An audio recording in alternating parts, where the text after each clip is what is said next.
Hey everybody, it is March 5th, 2024, Wrestling Inc. NXT time, and we have a new number one contender for the NXT Championship, Issa, the 30-month arc, 2.5 years since we called him not only the future of NXT, The but the greatest. future of pro wrestling. Tony D'Angelo is the new number one contender, going to be facing Dragunov for that championship at Stand and Deliver WrestleMania weekend. Issa, how pumped are you for this? So pumped. The dawn of NXT. We literally been Tony D team for life. We've been part of the family since day one. We were captivated by those video packages. I did a bunch of research about, what his family does. I feel like I am part of the family. So I'm very, very happy. I love everything. I cannot wait to talk about it because I really did enjoy that main event and the way that he pulled everything off that he did. Tony D is just too smart for Carmelo Hayes, apparently. It was beautiful. Jon Jordan joining us tonight, joining Issa and myself, making his debut on the Wrestling Inc. podcast. Jon, welcome aboard. Hopefully I don't scare him off. Yeah, thank you for having me. Hopefully I don't force you to scare me off. I was going to start with a joke to Issa saying that my New York Mets beat the Yankees in a spring training game today, but I did it anyway. I apologize. Yeah, that's cute. That's real happy. I know it doesn't count. I'm happy to be here. You guys are the goats along with Tony D. You called that a long time ago. I usually don't get to watch NXT live anymore on Tuesdays. I'm normally out playing hockey, but we're off right now, and I'm jumping in. Hope to be joining you guys here and there on the different podcasts someday, regularly soon. But happy to be here on a momentous evening, NXT Roadblock. I'm so excited for Tony D and to have you here, Jon. So before we dive into NXT and a lot, Sol Ruca is back. Mm-hmm. Thea Hale maybe had a little bit of a mental break with reality. We'll talk about that and more. So much happened tonight. Lyra Valkyria injured. So much happening. Jon, what's going on in the news? Well, in the news, as announced prior to Monday Night Raw yesterday, the first member of the 2024 Hall of Fame class was announced to be Paul Heyman. Triple H put out a tweet saying that it was, he would have a live microphone in hand. And, that's the biggest news whenever Paul Heyman has a microphone, the wise man, right? You never know what he's going to say. Now, it'll be interesting to see if he goes all the way back to his ECW personality and brings back some of that spice and flavor, right? But several ECW contemporaries, Bully Ray, Tommy Dreamer, and others reacted. Obviously, WrestleMania in Philadelphia this year, the perfect place for it. So Paul Heyman as the first inductee announced. I couldn't think of somebody better in Philadelphia. And honestly, some people are surprised that it didn't happen before now, but it's Philadelphia. It's perfect. Yeah, I agree. It's perfect in Philadelphia. And he was, obviously, we all knew he would go eventually. So I'm glad they waited to do it in Philly. I think it's going to feel that much special. Yeah. How are they going to deal with getting him in and out of the building, though, for both this WrestleMania, for anyone that he still owes money to from the ECW days? That's a good question. You would think some extra security protocol might have to be put in place, right? Yeah, he's going to be yelling about the statute of debt collection. But no, congrats to Paul. I think this is long overdue. Maybe he comes out with the Paulie Dangerously cell phone and we get, like some real old school. But I think that will pop me. Oh my God. The documentary about him on the WWE did a few years back was phenomenal. And I just love his journey starting from, finagling his way into a press pass at Madison Square Garden with Vince Sr. in the WWF, and then going on to start his own promotion. And yeah, it's just phenomenal. So well-deserved to Paul Heyman. He's big with the cell phones, right? Like that still plays into the story today with one of each, right? For Roman and for The Rock. And, if he still has that old school cell phone that's about, I don't know, about, yay big, right? If that still works to call who knows? Who knows could be on the other end of that phone call. Would be an interesting prop for sure. Yes. So what else is happening? What else do we got here? Let's see. Vince McMahon sold 5 million shares of TKO stock valued at $400 million. Yeah, this came through as well. The first thing that came to mind for me was gee, I wonder what he might be able to use that cash for in the near term future here. I don't think Refinance his any. home, maybe. Oh, possibly, yeah, maybe a Pay new down the mortgage pool. a little bit. Yeah, yeah. Vince still in the news somehow, some way. Anytime he does anything is going to be in the news, especially as close as we are to, the unfortunate stories from the recent past here. But quite a bit of money. I wonder how much that leaves him with. I did not do the math, and I'm sure he still has a bit. But as the world turns, I suppose. And Yeah. We'll see. The reason people have been wondering, Wrestling Inc. has the story talking about the reason for the Rock social media promo before SmackDown. And now, if you watched all 21 minutes, you may have noticed that Dwayne Johnson used some salty language that wasn't exactly TV PG. And lo and behold, in addition to being able to go into greater detail, not having to work the crowd, tell more of the story behind the story of getting Cody to put off finishing his story, he was able to drop some F-bombs. It's great. it is great. He could be more footloose and fancy free, as they say, right? But what I found interesting about this is he originally posted a 16-minute video, then Yeah. deleted it, and then redid it again. So Director's cut. you got to get it right, you got to get it all out there. Yeah. And that was fun Friday. It was good between those. And then lastly, John, you have the story about what's going on with Sammy Guevara and AEW. So I felt like this was about a month ago. Sammy Guevara, landed his finisher on Jeff Hardy.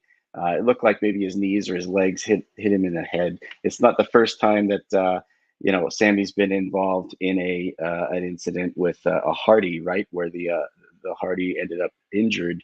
But it came out that he's been suspended. That was interesting to me. Apparently for breaking concussion protocol or not adhering to concussion protocol. No word on whether or not the referee or anybody else involved in the match had any culpability there either. I found it very interesting that this all landed on Sammy. Yeah, it is interesting. But we'll see. I think he'll bounce back. Do you think? I mean, this isn't like a Jack Perry style suspension. I wouldn't think so. What I thought about too is that the only discipline that we've heard of really coming out of AEW is this disciplinary committee. So I wonder what the chain of conversation was there, right? Like who had a say in the matter. The last time we heard about high profile discipline in AEW was with CM Punk and the brawl out, right? So or brawl in rather. You can't keep all the brawls together from that time period. But Bryan Danielson was apparently involved in that conglomerate, right? So I would love to know some more details, and when we do know more details, I'm sure Wrestling Inc. will have it. The wrestlers do not stop the match, so I hope that we do hear more details because this is on a lot of people's involvement, and we saw it with the Moxley situation where that match continued even way past Moxley getting the concussion. So, I mean, yeah, okay, so they took action, and I'm not standing up for anybody here. The whole thing looked ridiculous, and, and I couldn't believe that the match continued because it was clear that he was knocked out at the moment. But I feel like maybe you should just review not just disciplinary action, but a way to figure this out altogether because this is not the first time that it's happening. And it's like, oh, great, they're taking action over this while we're seeing little people mutilate themselves the next night on Revolution. You know what I mean? Like, it just doesn't make any sense, and I just wonder why that decision was made. I'm not sure that we'll ever get that full version, but as far as I know, the doctor ringside and the referee throws the X. We stop the match, and I don't think that that's what went on based on the videos that I did see, but I don't know. Well, it's a great callback too to the Moxley incident because if I remember correctly, that referee didn't work for a bit. We didn't see him for a while, right? Correct. So it's not just on the wrestlers that are participating, and you're right. It certainly isn't up to them to stop the match, right? So we'll be keep our ears and eyes peeled to see what unfolds from there. Yeah, it'll be interesting. So. Oh, I want to talk for 1 second before we dive into NXT. Did anyone other than me pre-order WWE 2K24? I did not. I had all the pressure in the world for my 15-year-old son to do so, but we're gonna wait for your review, Glenn. I mean, you said, did you order it this year? No, I haven't. Too Cody centric for you? Yeah, I mean, if I order it, that's not the cover that I will get. Definitely, I'll get the Rhea and Bianca one just because I don't want no Cody Rhodes in the cover. So I started playing last night, played a match or two, and I want to give my initial thoughts. This is by no means a complete review. It feels like a faster paced game this year. And one thing I like is they fixed the reversal window. So you're not blinking, you miss it, missing these reversals, and then you just get dominated and you have to wait 5 minutes for a sequence of events to pan out. Like, it seemed faster there. Graphically, the polygons are a little kinder to some talents than others. There's some, I think, unflattering depictions of some wrestlers. The way that they look in the game just isn't very good, in my opinion. But MyGM mode is much deeper. And now, in addition to trades, different things unlock at different levels. There's more different match types. Like, it's not as predictable of a pattern. So I was playing it last night, and whereas in years past, I feel like I've gotten the hang of MyGM mode in about an hour, to where you can just dominate in that, even on the hardest setting. Now it's much more volatile, which is making for a more interesting game. So those are first impressions, and we'll see what happens. I'm going to keep playing it throughout the week. I appreciate that review, Glenn. But you're not asking the people in the chat what they really want to hear, which is, did you guys see the commercial of Roman Reigns behind the scenes during the 2K24 shooting, where he speared a cameraman and then he said, "I'm out here snapping cameramen. If you don't get away, it's going to happen to you." I wanted to go to school and become a cameraman immediately. That's what we need to be talking about, Glenn. That's what we need to talk about? Yeah. I'm going to get my degree on cameramanship, whatever it's called, just so that I can get snapped by Roman Reigns. Thank you. That's not the only route to catching a spear, but where there's a will, there's a way, I suppose, right? True. Cool. So I'll have more on that, I'm sure, on Friday's SmackDown coverage. I have more on Roman Reigns on Friday as well.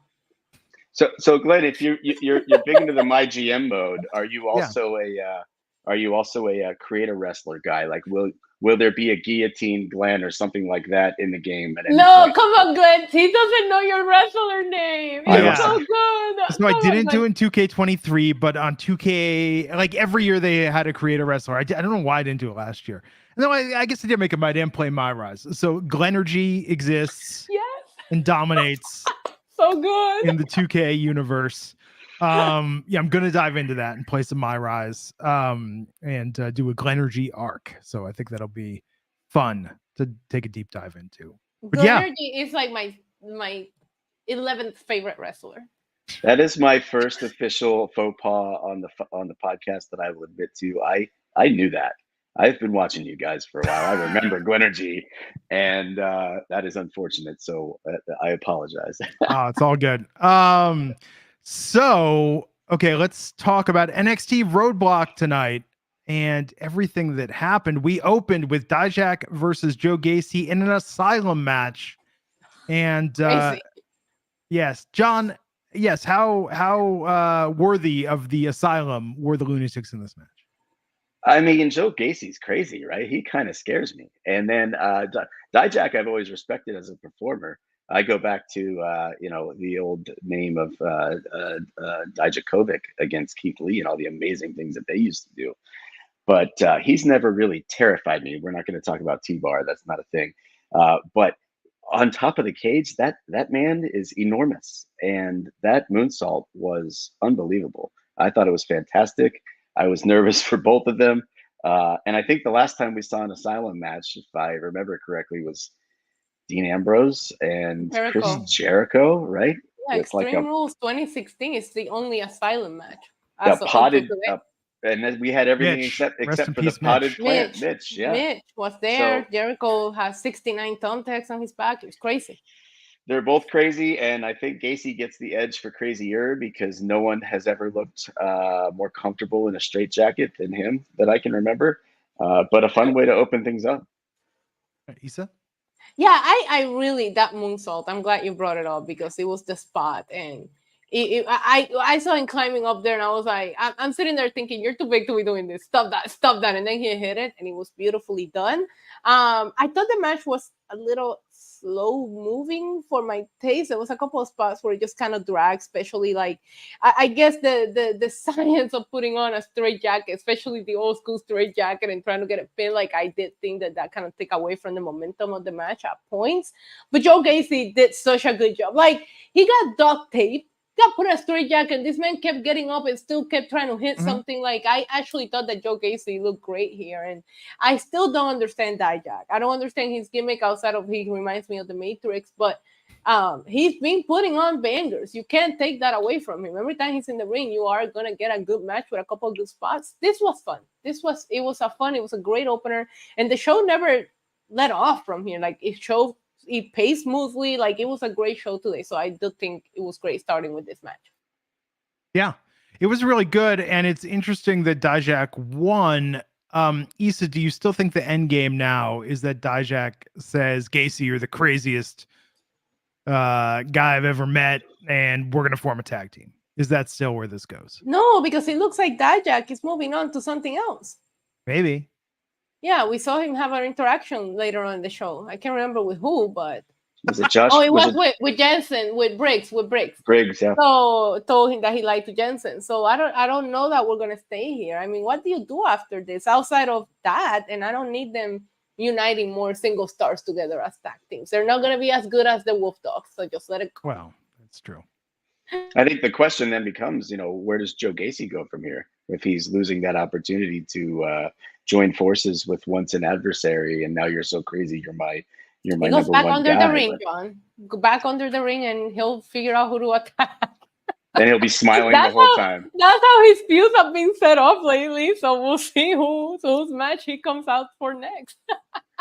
This has been a long rivalry between these guys. Yeah, I feel like this has been going on the better part of my 40s. Like, I mean, this just feels like it's gone on forever. So, I mean, if this was the end, this was a very satisfying ending to it. But I think Gacy he's definitely grown on me. I think he was one of those early NXT 2.0 characters that started out where it's like, okay, there was some really clever stuff with wanting to make the cruiserweight division more inclusive. And then it like was gonna a little groan inducing. And then he got really nuts with it with that stand and deliver promo on the grassy knoll in Dallas. But I feel like Schism broke up. He kind of found his sweet spot with this just showing up in random places, within the NXT arena. Yeah, I hope they give him something good after this, because I think that he's really coming to his own as a performer. He could really check that box as like one of these things is not like the other type, right? Showing up anywhere and everywhere. Yeah. So we'll see. Big moment backstage, the second biggest moment in the Tony D'Angelo verse tonight, which is that Luca Crucifino is now the consigliere for the D'Angelo family, going full Tom Hagen Godfather. It was like the Spider-Man meme when the Spider-Mans are pointing at each other. It was so beautiful. I accept him into the family. I know I have no say, but I accept him into the family. It's perfect. He's in just like that, and it's probably the smart thing to accept him because you don't want to cross the family. But it's good to see Luca Crucifino find himself a firm spot on the NXT roster. I've seen him a few times at live events here. I'm just outside of Tampa, Florida, so on the circuit, as it were, right? But it's interesting too because the crowd loves the D'Angelos. The crowd has not loved Luca Crucifino to this point. So it'll be interesting to see how that plays out. I thought it happened quickly, but maybe they had a need. Maybe they needed a consigliere, right? If you need one, you got to get one. It's interesting with Luca because they had him do some legal arguments, but it's actually kind of funny that they never went full Saul Goodman with it or made him more of a caricature of an attorney. They made him as a guy who's fighting the good fight. So I think that for this character, I think him being in the D'Angelo family is going to work quite well. That being said, in the long-term storytelling of the D'Angelo family, once Tony D is champ for, I don't know, what's Roman's record at? He's going to surpass that. Tony should be the forever NXT champ. Someone's going to have to try and turn on him. And that's going to be, I wonder if Luca's undercover. Because we also predicted that, Issa, that there would be at some point a Donnie Brasco situation in the D'Angelo family. Yeah, I think he's going to be there for a little bit, though, before we see that.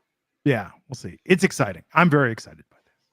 Perhaps what they should do is to, Tony did some time behind bars, and I don't know if there was ever any conviction or wiping the record clean there, but that could be Luca's first task. Get it off the books, expunge the record. Yeah. They never really gave us a great story about that, and somehow whether he was going to stay in jail or not was dependent on Stacks winning a match. It's all very but they Stacks was always loyal. That's what mattered. Yeah, that is true. Saw Fallon Henley meeting with Riley Osborne backstage to talk about Thea Hale. So this is continuing, and then Blair Davenport was getting into it, which led to Henley challenging Davenport to a match. We'll talk about that more soon. But the Wolf Dogs defended their NXT Tag Team Championships against Chase U tonight. John, how are you feeling about the Wolf Dogs? I'm not sure how to feel about the Wolf Dogs, and it's not because I don't appreciate both performers individually and together. I like the way this came together, and for them to win the NXT Tag Team Championships, I feel like was the right move in a bubble. But at the same time, we've got Braun Breaker up on the main roster, already positioned as a big deal. How is that going to play out? I thought it was entirely possible for them to lose these titles as early as tonight, and then have I didn't want it to. I thought it was possible, and then possibly have a rift between the two, and then Corbin makes his way back to the main roster to chase Breaker around as his first feud. Happy to see the results. I'm not sure how it's going to play out, but I'm interested to watch. I think they're going to take their time with Braun Breaker on the main roster, at least until after WrestleMania. I think we have so many important feuds. I don't know where you will fit him in there. So I do see them staying tag team champions until past Stand and Deliver, and then maybe from there, that's when I see it happening where they lose them somehow. But I thought this was a fun match. They gave it some time too. This went on a couple of segments. I really enjoy seeing how much Baron Corbin and Braun Breaker just work together like they've been a tag team forever. Like it's hard to believe that they've only been together for a few weeks. And Chase U, I would always be entertained by them, but they always lose. So, at some point you kind of have to do something else with them. But overall, yeah, this was a fun, action-packed match. But of course, the Wolf Dogs retained. I was also very upset that the announcer did not announce them as the Wolf Dogs. I wrote that down too. At some point, it's got to be recognized, right? I mean, we've got masks and everything else. Yep, we have to. The biggest problem with Chase U is I still can't figure out how anyone's ever wrestled in what looks to be a very hot sweater. That's got to be incredibly uncomfortable. Yeah, you're absolutely right. It was a great match, though. I don't know about the Wolf Dog masks they were wearing at the beginning. It could go. I liked it. It's cute. Cute's maybe not what they were going for, though. But I liked when Baron wore the wolf head. I like that actually better. I thought that was more fun. But this was okay. But look, they wrestled like $1 million tonight. This was really good. Chase U is interesting. So then JC Jane doing the L on the forehead sign, Thea snapping and running to the back. It's interesting where this is going. I think Stand and Deliver, Thea versus JC is really going to be incredible. You think that's where it's going? I mean, doesn't it seem like that's who Thea needs? Yeah. I didn't think about it until now, but you're absolutely right. Yeah, I think it's going to be a huge match. I mean, I want Thea to have that big win Mania weekend. She deserves it. Long overdue. She really does. And they're planting the seeds for, some dissension between JC and the rest of Chase U as well, which leads us to, a potential takeover, right? And no longer Chase U, but Chase U. Yeah. I see what you did there. I've been waiting on that one. So that was a good match. Wolf Dogs keeping the titles, right move. But yeah, right now it's just I don't think those titles are going anywhere soon. Also, where was the club after their big debut? I forgot about them. I thought they were going to show up after and do something. Forgot about them. Card subject to change, right? You never know from week to week. I think Stand and Deliver is going to be a 4-way tag match with the Wolf Dogs, the club, Chase U, and maybe OTM, but that will be a way for them to get the titles off the Wolf Dogs without them taking the pin. So Okay, I see what you're doing there. Yeah. We'll see. Shawn Spears, the chairman of AEW, now the chairman of NXT, coming in and defeating Uriah Connors in a squash. Are you happy, John, to see Shawn Spears back in NXT? I am. That was a big surprise. I think a lot of people were stunned by that, including people backstage, from what I understand. I have a soft spot in my heart for Shawn Spears, the former Ty Dillinger. I mentioned my oldest son earlier. Yes, 10. We met him at an NXT show along with Finn Balor and Bull Dempsey. There's a blast from the past. Many years ago. Yes, sir. Let the boys, my oldest and my youngest, who was tiny at the time, Finn let them hold the NXT championship, the real one. Ty Dillinger at the time couldn't have been nicer. I actually sent him some an Instagram message not too long ago. Condolences when his mother passed, and then excitement for when he and Cassie were having their first child. Super nice guy. So very happy to see him back. But I'm confused. And I know it's early and we got to let it play out. But I'm a little confused. Obviously, you knew bringing him back to NXT in that intimate environment. They loved him there. They always did. You're not going to get past those 10 chants. That's always going to happen with that crowd, right? So this mystique behind the character, that's a little bit of what he did in AEW for a time, and a little bit of trying to bring out the Savage and Ridge Holland. I really want to see what the connection there is between the two, why Ridge Holland was the target. And, why wear Shawn Spears? Because it's not often that you are in the WWE property, you go elsewhere with a new name, and you come back with that new name. It hasn't happened all that often. Yeah. Issa, what'd you think? Quick squash match for him. The thing that I noticed, and I thought it was adorable and sweet, because I am excited to see him back. And I feel like everybody, especially the nostalgic NXT crowd. And there was 2 points in the match in which the camera went to his face and he's trying to be badass, but you saw a tiny little smirk, and you could just tell it was that I'm home smirk. And I was like, I love that moment for him. He was taking it in. He did it again after he got the win, and then he went right back into his character. But it was good to be able to see him kind of have that moment. And it was very quickly, but I saw the smirk, Shawn Spears, and I was happy. I was smirking myself too. It's good to have him home, right? And I am confused by the gimmick, but I am intrigued. So I guess I want to see where it goes. I like how he was talking later. He's doing that passive aggressive, I'm better than you, but I'm not kind of attitude towards the way that Ridge Holland is and what he wants to bring out in him. So yeah, I'm confused. I'm with you on that, John. But I am intrigued, and I guess that is something. It's very weird to see him as Shawn Spears, but I think he's just trying to be different from what he was when he was Ty Dillinger, and it's all gonna take us some time to get used to it, but I'm here for it right now. Yeah, and it's interesting him going into a feud with Ridge Holland. This is actually making Ridge Holland more interesting, because Ridge Holland's NXT run and the entire way they tried to set this up has just been not good. It started terrible and then it got progressively less bad. And now it's okay. He's fighting with himself initially, right? Like, I'm a monster that's been accused of hurting people and so on and so forth, right? And then, now we've got Shawn Spears involved. And one of the things that almost happened tonight, intercepted by referees and such, was slipping in the chair and daring him to whack him in the head.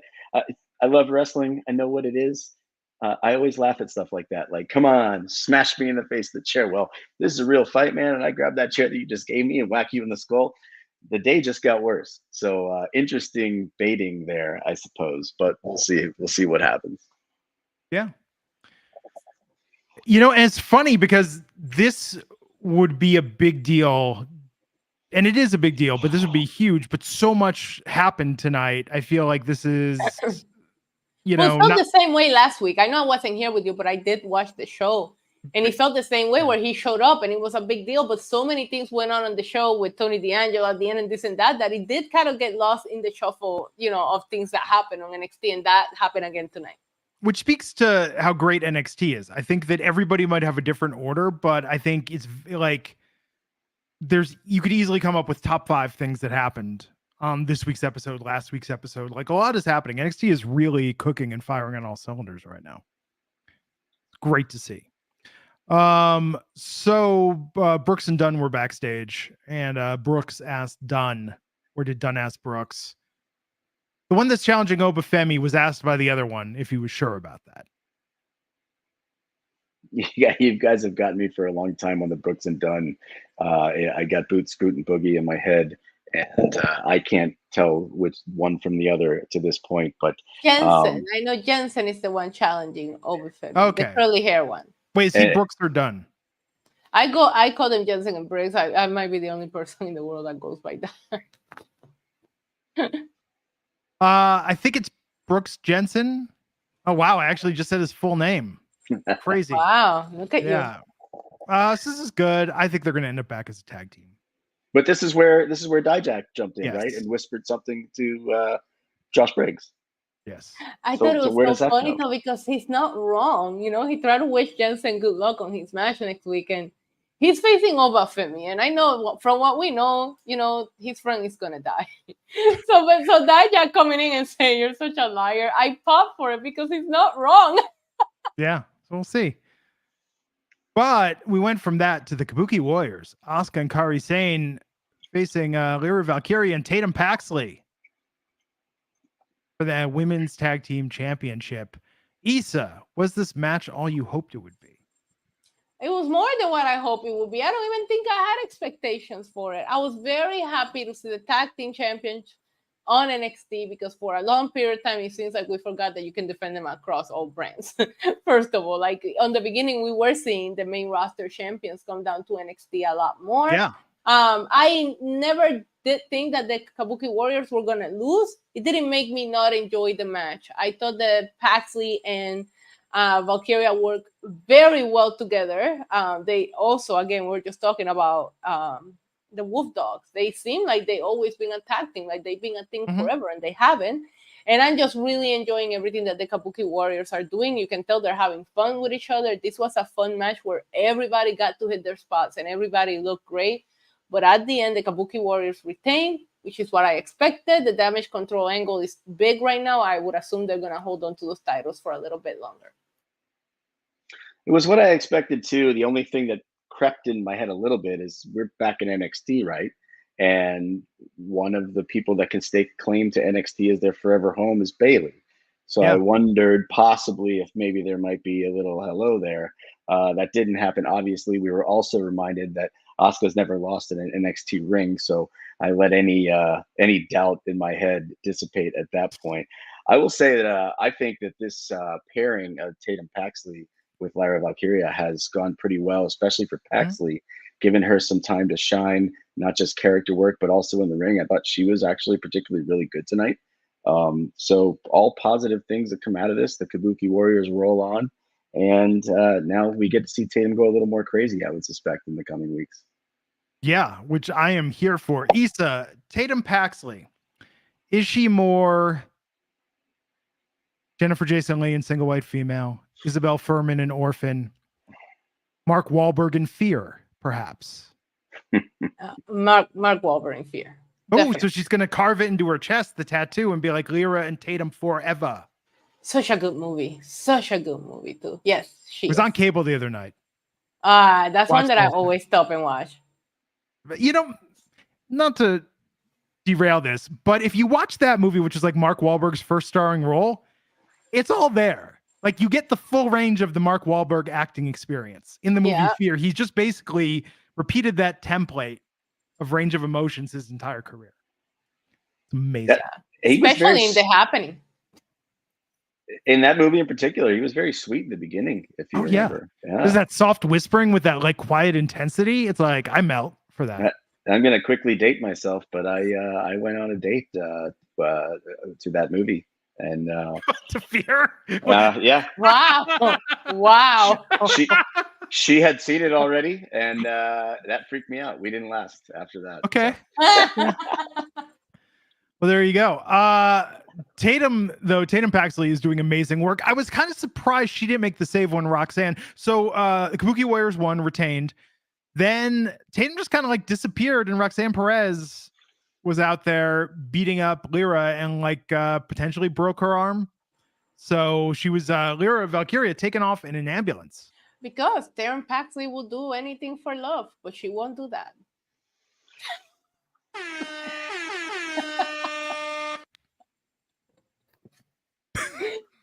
John, this is what you signed up to join this tonight. I knew what I was getting into. Okay. I knew what I was getting into. I put down some notes earlier that I said, you know what? I'm not part of the club just yet. I can't say this stuff. So I'm going to scratch that out. I knew we'd get here. Yeah. So I wonder if we're getting Perez versus Valkyria as Stand and Deliver, or I mean, I hope they don't do the Lyra can't compete, not medically cleared. I feel like she has to relinquish, because they did that to Roxanne when she was out for like a week. She had to relinquish. So it would be okay. So for Roxanne's character, it would be amazing if they don't make her relinquish, and then Roxanne just has a complete and total meltdown. I mean, we already lost her, so what's another meltdown? Yeah, I'm loving this Roxanne. Like every week, I want to know who she's gonna punch in the face. I'm here for it. Yeah, a little more sizzle to her overall, right? She's not this, cutesy. Maybe not everybody takes her seriously, and she's as vicious as they come, and she's showing it. Yeah, she's great. But then we saw during this backstage, Kiana James, Izzy Dame, and Thea Hale got into a fight. And this set up a match. Thea was like, I think I challenged them to a tag match. And then asked JC Jane to join her. And JC was like, no. So this is very interesting. I'm assuming it'll be Fallon Henley. We'll talk in a second about what Fallon did tonight. So yeah, this is progressing with the Thea JC heat.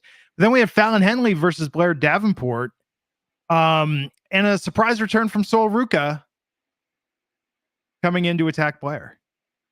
She had one job. So cool. Talk about it. She had one job, and she kind of like botched it a little bit, but the excitement, I can overlook it. Yeah. But she comes back, and it's not just interference, right? It's not just taking somebody out. It's in Sol Ruca style. It has to be over and above. Something really cool from the outside, and whether or not it was flawless, no big deal. I still wrote down that it was fantastic, and she looked great. And I believe she's come back at least a little early from the initial projection, right? Mm-hmm. So glad to see her back for sure.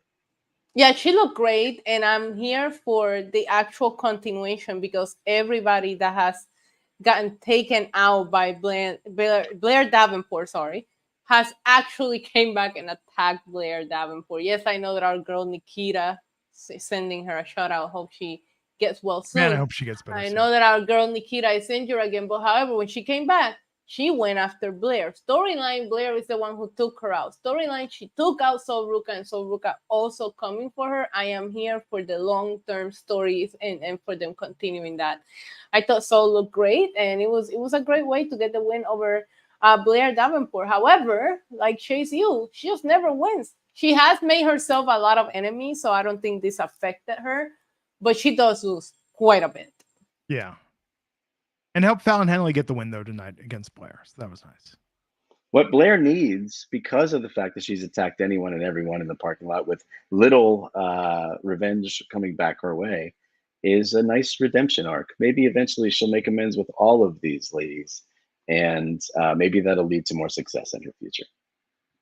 Maybe.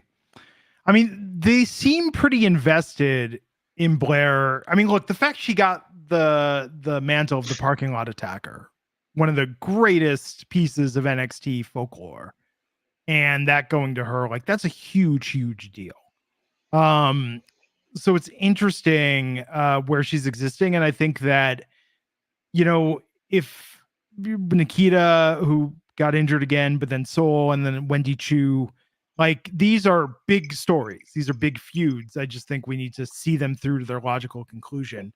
And yeah, like I'm here for that. So I thought this was good tonight. We heard from the No Quarter Catch crew, winners of the Heritage Cup, and we had a William Regal cameo tonight coming out and sharing the screen with his son, Charlie Dempsey. And a "He's Your Father" chant very quickly thereafter. Yes. John, what did you think of this? Did you pop for that? I thought it was great. Absolutely. I love Regal. Especially, we heard recently that his cameo a couple weeks ago was all we should expect for the foreseeable future. And then here he is again. So I love when we're pleasantly surprised. To hear the crowd pop for his return for his music at first was fantastic. I've been in that crowd before when Regal shows up unexpectedly years ago, and they love him. So really cool to see. Really cool to see him interact with his real life son, and especially them going nose to nose there for a minute. Yeah, the banter between the two of them, you could tell they were having fun, just throwing some jabs at each other. Again, we saw it on Shawn Spears' face earlier, and we saw it here with William Regal and also his son. Like, you could just see in both of their faces that this was awesome. And we did know, based on some of the reports, that he did ask out of his AEW contract because he wanted to come and work closely with his son. So it was just a cool moment to see them there finally get a segment together. And yeah, we'll see where the Heritage Cup goes. I think this wasn't about that. This was about giving them that spotlight, and I'm excited for it. The Heritage Cup still don't click for me. Noam Dar distraught backstage. He's fine. He was fine. okay. Yeah, we'll see. But yeah, the Heritage Cup thing, the metaphor makes it entertaining.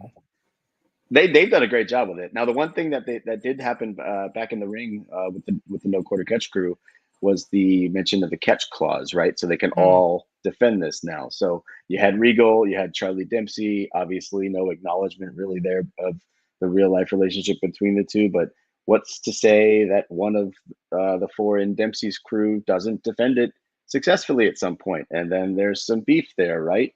And maybe there's an alignment between Regal and Dempsey somewhere down the line. I would love that.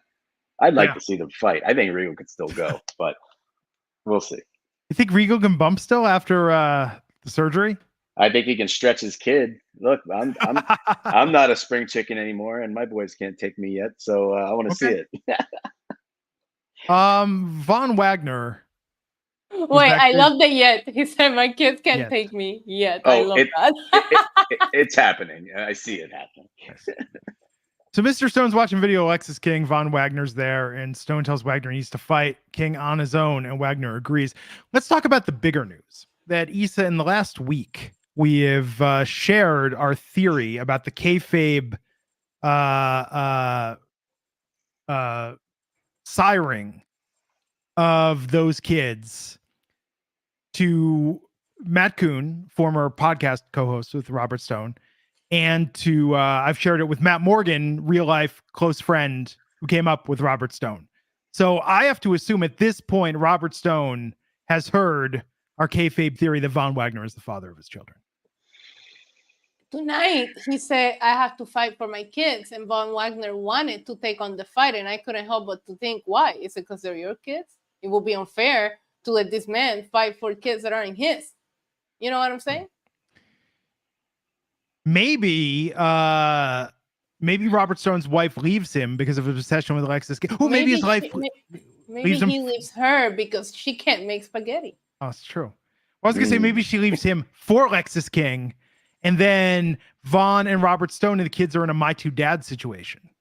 Also, that is not Lexus King car on the beginning of the show. Can we just talk about that? That's not his car. Cap. Do you think it's a rental? Did he borrow it from someone? It was just parked at a parking lot, and he told his friends, like, hey, pull out your phone real quick. Let's pretend it's my car real quick. Isa, I forgot. Tonight on commentary, did you hear the Vegas reference and the David Copperfield reference? Yes. Proving they listen to this podcast. They have to. They have to, right? Yeah. Shout out to Abraham Lincoln. So, Tony D'Angelo came down to the ring. Yes. I was so torn here. You know, we have been Tony D since day one, but you know I have nothing but love for especially heel Melo. But I got to tell you, my heart was with Tony. My heart was with Tony tonight.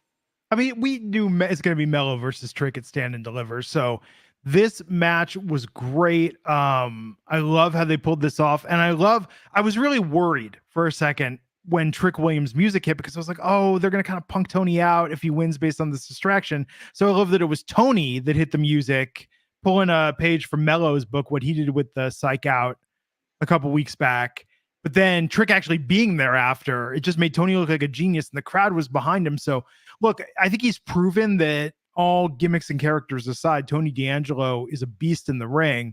But Issa, what did you think of this match, given that you were torn between the two opponents? Yeah, I have been really enjoying all of Melo's work since his heel turn. I think he just hasn't missed, no pun intended. But I gotta tell you that the happiness that I felt when I saw Tony D insert himself in the world title picture last week, like I enjoy him with tags, don't get me wrong. I thought they had a great run as tag teams, but I just always felt like Tony is just such a bigger star, and the charisma and the character and everything. And I feel like there's a couple of things that he did last week where he looked like a boss, and there's a couple of things that he looked too nice where he's like, okay, so maybe it's an over-the-top gimmick, but he does come off as a bit of a mafia boss. Like, you should be intimidated by some of the things he's pulling off. He couldn't. I was afraid that, and shout out to Dylan because he said it on my chat, I was afraid that they were going to have one of the security guards beat Trick, and I'm like, come on, we've seen that trick a lot, you know? So I did like the fake out, and I absolutely love that he brought out Trick after that. Tony D is making moves behind everybody's back, and you don't even realize it, right? He paid the cops last week, allegedly. Now this week he's in cahoots with Trick D and Trick Williams.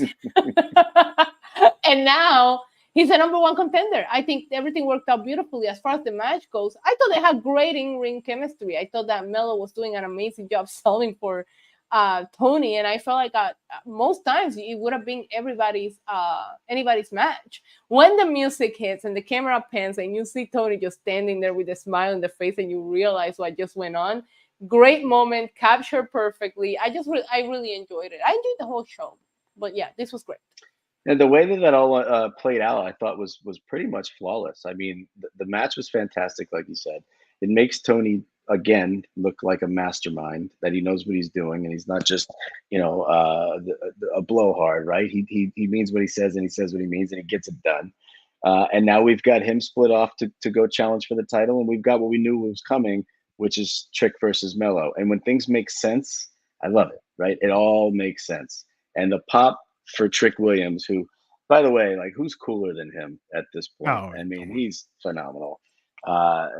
It's hyperbole, but it sounded like the roof was going to come off, and that's a small venue, so when it's loud, it's really loud.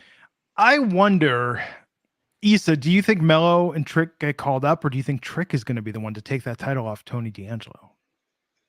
I do. I think that Trick stays a little bit longer on the main roster. I don't know that they come up together.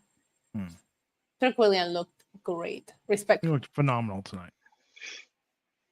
He screams superstar, and he has for a while. And once he got cooking in the ring full time, it was never more clear. And I don't think he's missed a beat once.